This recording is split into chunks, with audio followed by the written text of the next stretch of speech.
tugas mikroekonomi. Ini identitas saya, nama saya Muhammad Arkan Fariza dengan nomor induk mahasiswa 2020 3102 00034 di mata kuliah mikroekonomi kelas akuntansi A dan saya pengampu Pak Bobby Fisher MSI SE. Dan saya di sini akan menjelaskan peran pemerintah di dalam pasar. Sebenarnya kita tahu ada peran pemerintah dalam pasar yang diantaranya ada isu penentuan harga, pemungutan pajak,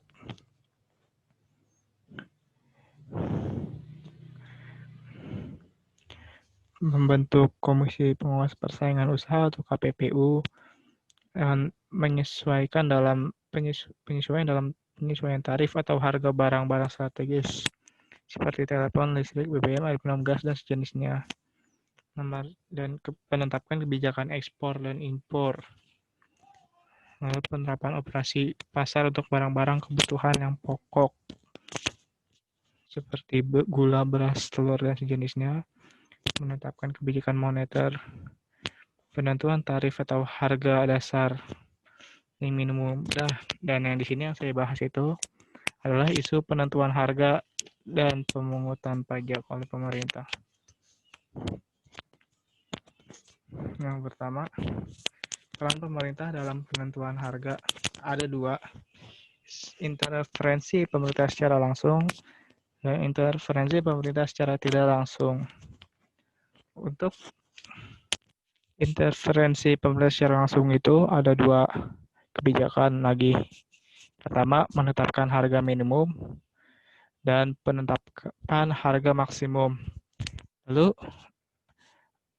ada intervensi pemerintah secara tidak langsung, yaitu dengan pemungutan pajak dan pemberian subsidi. Lalu yang kita bahas pertama di sini adalah intervensi pemerintah secara langsung. Nah, terbagi menjadi dua: intervensi secara langsung, penetapan harga minimum atau floor price, penetapan harga maksimum. Nah, ini penetapan harga minimum. Harga minimum atau harga dasar merupakan batas seberapa rendah harga dapat dikenakan pada suatu produk melalui kesepakatan bersama atau ketentuan pemerintah. Tujuannya, penetapan harga minimum untuk melindungi produsen, terutama untuk produksi dasar pertanian. Lalu, kebijakan harga dasar dapat biasa digunakan pada saat ditemukan kapasitas produksi di pasar terlalu sedikit, sehingga kuantitas beredar di pasar lebih rendah dari permintaan pasar. Hal ini dikarenakan terlalu rendahnya harga jual yang ada di pasar, sehingga selisih harga produksi dengan harga jual di pasar terlalu kecil. Dan hal ini menyebabkan produsen takut untuk memperbanyak kapasitas produksi dikarenakan harga jual yang rendah dan supplier cenderung menyimpan barang mereka menunggu harga pasar pulih kembali. Jelaskan dari sini, jikalau harganya itu benar-benar murah, memang si produsen itu pasti akan rugi karena harga dia ya dijual dengan harga segitu saja, kemungkinan dia juga tidak bisa mendapatkan untung, malah nanti menjadi buntung. Dan lanjut ke penetapan harga maksimum. Harga maksimum merupakan perubahan tertinggi yang diperbolehkan terhadap suatu barang yang telah ditetapkan dalam suatu kontrak dalam suatu masa perdagangan sesuai dengan aturan perdagangan yang ada. Penetapan harga maksimum atau harga eceran tertinggi dilakukan pemerintah yang bertujuan untuk melindungi konsumen.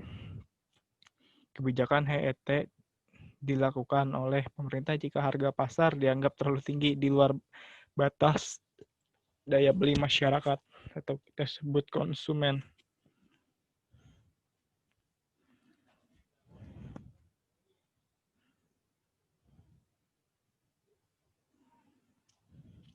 Kebijakan harga maksimum biasanya diberlakukan pada saat harga pasar yang ada tidak mengalami kenaikan yang cenderung berarti dalam kurun waktu yang singkat, sedangkan suatu permintaan pasar terhadap produk meningkat.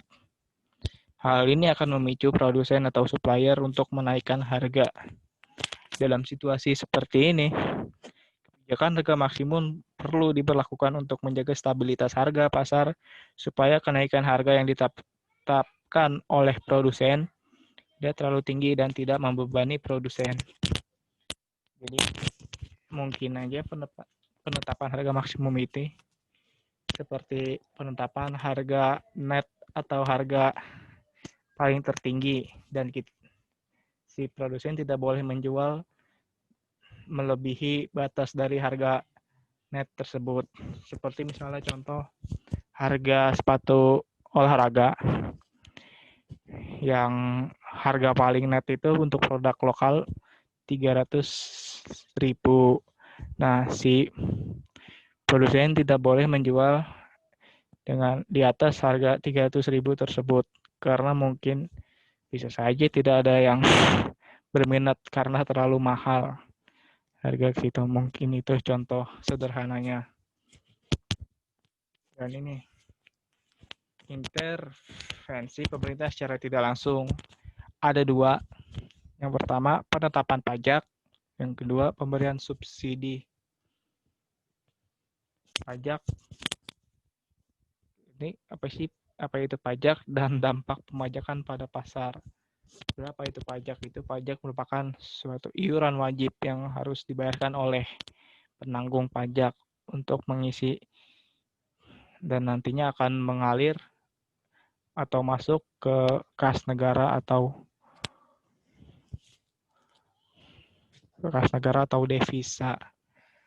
Dan ini benar ini. Pajak adalah iuran rakyat yang kepada kas negara berdasarkan undang-undang yang dapat dipaksakan dengan tiada mendapat jasa timbal balik yang langsung dapat ditunjukkan dan yang digunakan untuk membayar pengeluaran umum.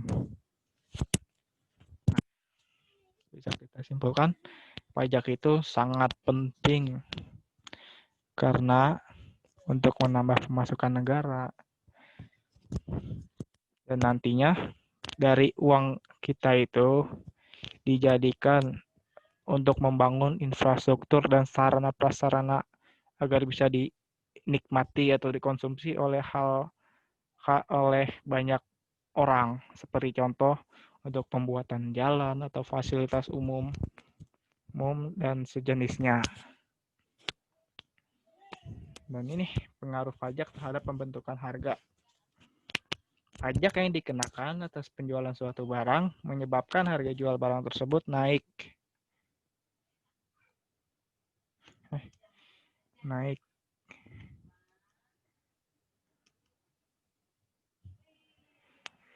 Sebab setelah dikenakan pajak, produsen akan berusaha mengalihkan sebagian beban pajak tersebut kepada konsumen, yaitu dengan menawarkan harga jual yang lebih tinggi. Artinya, harga penawaran bertambah. Akibatnya, harga keseimbangan yang tercipta di pasar menjadi lebih tinggi dan jumlah keseimbangan lebih rendah.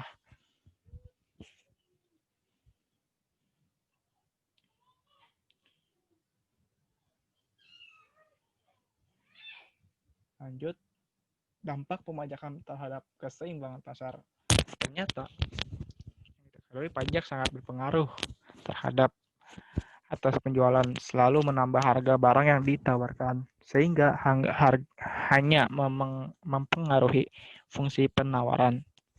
Sedangkan pada fungsi permintaan tidak mengalami perubahan sama sekali. Sedangkan dengan adanya subsidi yang diberikan pemerintah kepada masyarakat, menyebabkan ongkos produksi yang dikeluarkan oleh produsen menjadi lebih rendah daripada ongkos produksi. Pemerintah dapat melakukan intervensi atau campur tangan dalam pembentukan harga pasar, yaitu melalui pemberian subsidi. Subsidi biasanya diberikan pemerintah kepada perusahaan penghasil barang kebutuhan pokok. Subsidi juga diberikan kepada perusahaan yang baru berkembang untuk menekan biaya produksi supaya mampu bersaing terhadap produk-produk impor. Kebijakan ini ditempuh pemerintah dalam upaya pengendalian harga untuk melindungi produsen maupun konsumen sekaligus menekan laju inflasi. Subsidi yang diberikan atas produksi suatu barang menyebabkan harga jual barang tersebut turun karena biaya produksi menjadi lebih rendah. Subsidi dapat dinikmati oleh produsen dan konsumen, sebab dengan biaya produksi lebih rendah, maka harga beli konsumen juga lebih murah. Artinya harga penawaran berkurang. Iyalah jelas, nanti produsen bisa rugi. Akibatnya harga keseimbangan tercipta di pasar menjadi lebih rendah dan jumlah keseimbangan lebih tinggi. Sekian video presentasi dari saya. Kurang lebihnya mohon maaf. Maaf apabila ada salah kata. Nun wa qawmi wa yasturun. Assalamualaikum warahmatullahi wabarakatuh.